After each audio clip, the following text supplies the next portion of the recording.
Bonjour à tous et bienvenue sur Hebdo Foot, la chaîne qui parle de foot une fois par semaine. Aujourd'hui, on se retrouve donc pour l'épisode 2 de Qui es-tu, 5 mois après le premier épisode sur Bernard Tapie.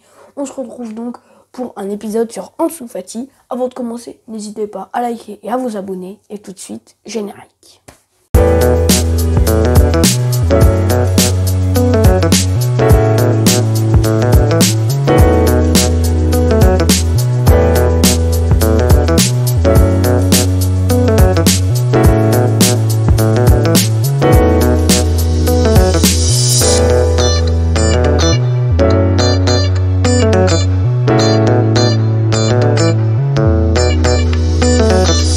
Ansu Fati, de son nom complet Ansuman Vira Fati, né le 31 octobre 2002 à Bissau en Afrique de l'Ouest. Il arrive en Espagne à l'âge de 6 ans dans la Sierra Sud de Séville. Son père, lui, Boric Fati, joue en 2e division portugaise avant de rejoindre quelques années plus tard le CDF Herrera à Séville. Ce club, donc le CDF Herrera, est le premier d'Ansu Fati. C'est aussi une famille de footballeurs. Donc, comme je vous l'ai dit, le père est footballeur en 2e division, donc footballeur professionnel. Et le frère, lui aussi, Brahima, joue au foot, donc aux sections jeunes du FC Barcelone. Après une saison au CDF Herrera de Séville, donc il rejoint un autre club de Séville, le Séville FC, l'un des plus gros clubs de la ville, à égalité peut-être. Je vais pas essayer de en distinguer un autre avec le Betis. Donc il continue donc sa formation ici pour 2 ans avant de rejoindre à l'âge de 10 ans le centre de formation du FC Barcelone comme son frère. Il continue donc sa formation à la Masia, le centre de formation du FC Barcelone, où un premier frein de sa jeune carrière va arriver, puisqu'il va se faire une double fracture du tibia péroné, ce qui va l'éloigner des terrains pendant 10 mois. Lors de la saison 2018-2019, alors qu'il est censé jouer en U17, il rejoint les U19 pour disputer la plus grosse compétition à cet âge, la Youth League. Donc c'est l'équivalent de la Ligue des Champions pour les moins de 19 ans, donc c'est pour les qualifier à la Ligue des Champions, leur équipe de jeunes est qualifiée, plus les vainqueurs des 32 équipes les mieux classées au classement UEFA. Un an plus tard, donc, lors de la préparation à la saison 2019-2020, il s'entraîne avec l'équipe 2 du FC Barcelone, équipe donc il est censé jouer cette saison, avant peut-être de monter en équipe 1 l'année d'après. Le Barça en profite pour lui renouveler son contrat jusqu'en juin 2022, pour en gros 3 saisons, et met une clause libératoire à 100 millions d'euros. Le 31 août 2019, suite aux blessures de Messi, Suarez et Ousmane Dembélé, l'entraîneur Ernesto Valverde décide de faire monter Ansu Fati en équipe 1. Il disputera donc ses premières minutes face à Osasuna et se fera connaître aux yeux du public grâce à un but marqué en seconde période.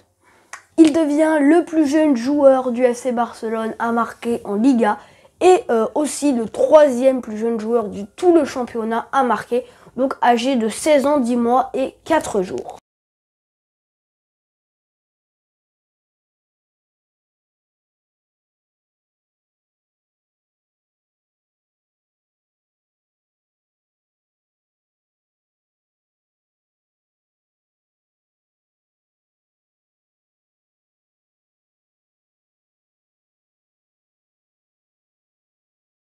Trois jours plus tard, lors d'un match face au Borussia Dortmund en Ligue des Champions, il devient le plus jeune joueur du Barça dans cette compétition à disputer un match. Grâce à sa précocité et son talent, il devient rapidement l'un des chouchous du Camp Nou, preuve contre Villarreal où il rentre à la 80e minute de jeu et en 10 minutes, il prouve encore une fois et montre aux socios barcelonais encore une fois sa vista et sa fougue, où il est applaudi donc à chaque touche de balle. Le 4 décembre 2019 est une date fondamentale, pas parce que c'est une date à record, mais c'est tout simplement le contrat que Ansu Fati signe et qui est le premier de sa jeune carrière professionnelle. C'est le premier qui signe pour l'équipe première. Il augmente sa clause libératoire donc à 400 millions. Il renouvelle son contrat pour 6 mois, donc jusqu'en fin 2022, avec 2 années en option.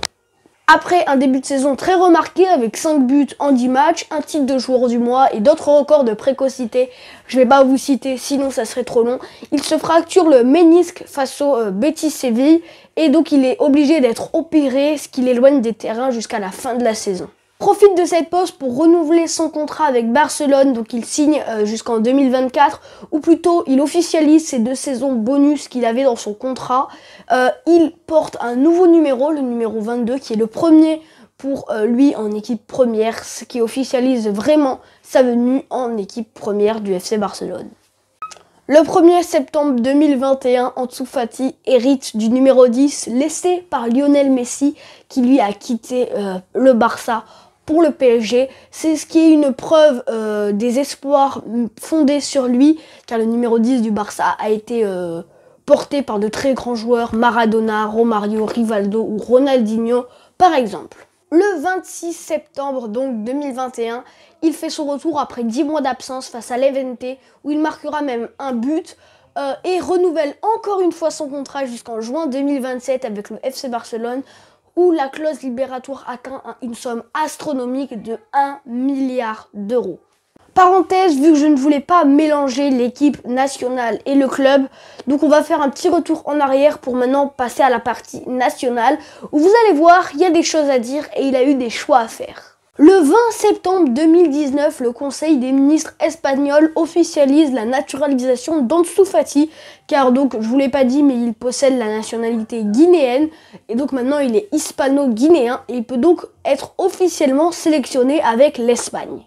Le 11 octobre 2019, il est convoqué pour la première fois en équipe U21 d'Espagne, où donc l'entraîneur le sélectionne pour remplacer un de ses coéquipiers et il rentrera en jeu face à Monténégro à la 80e minute de jeu.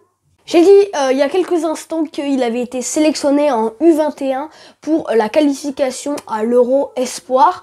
Mais il est sélectionné un an plus tard, donc l'été 2020, en août 2020, par Luis Enrique pour sa première sélection en équipe A. Donc il est sélectionné pour une double confrontation contre l'Allemagne et l'Ukraine dans le cadre de la Ligue des Nations 2020-2021. Il dispute ses premières minutes sous le maillot officiel de l'équipe A espagnole, donc face à l'Allemagne, où il remplace Jesus Navas lors du match face à l'Allemagne, un match qui se terminera par un match nul où Ansu Fati ne marquera pas et ne délivrera pas de passe décisive. Le 6 septembre 2020, en marquant à la 32e minute contre l'Ukraine, il devient le plus jeune joueur à marquer avec la Roja, avec donc 17 ans et 311 jours il me semble. Il bat le précédent record qui datait de 1925, je ne vais pas tenter de prononcer l'ancien déteneur. En mai 2021, puisqu'il est blessé, Luis Enrique ne peut pas le sélectionner pour l'Euro 2020. Donc Ansu Fati ne disputera pas sa première grosse compétition, hors donc Ligue des Nations que je ne mets pas dans les grosses compétitions. Il ne disputera pas sa première grosse compétition avec l'Allemagne. Il devra donc attendre la Coupe du Monde 2022 pour la disputer. Ansu Fati a encore une très belle carrière devant lui. J'ai essayé de décrypter au mieux que je pouvais et au plus court que je pouvais sa carrière et surtout sa formation, son arrivée en Espagne, sa naturalisation, etc. J'espère que vous en avez appris comme moi dans cette vidéo. Et ben je pense qu'on peut faire l'outro là-dessus sur le foot. On se retrouve la semaine prochaine pour de nouvelles news. Ça fait bientôt 1 an de ma chaîne, donc vraiment n'hésitez pas à liker et à vous abonner. Et on se retrouve donc la semaine prochaine pour de nouvelles news. Je l'ai déjà dit, à bientôt.